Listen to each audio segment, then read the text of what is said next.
नमस्कार दोस्तों, मैं आराध्या पांडे, आप सभी का मेरे चैनल पर स्वागत है।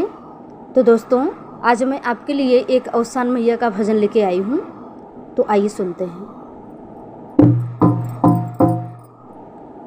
पूजत तोहके सारी दुनिया, अवसानी रनिया। पूजत तोहके सारी दुनिया, अवसानी रनिया।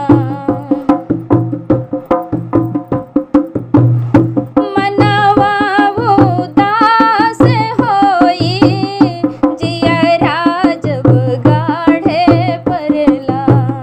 मनवा उदास होई, जियरा जब गाढ़े परला। तोहराई करी लाहवनिया, अवसानी रनिया। तोहराई करी लाहवनिया, अवसानी रनिया। पूजत तोहके सारी दुनिया, अवसानी रनिया।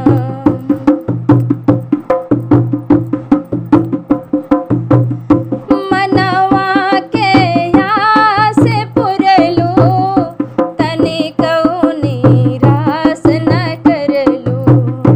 मनवा के आस पुरलू, तनिको निराश न करलू।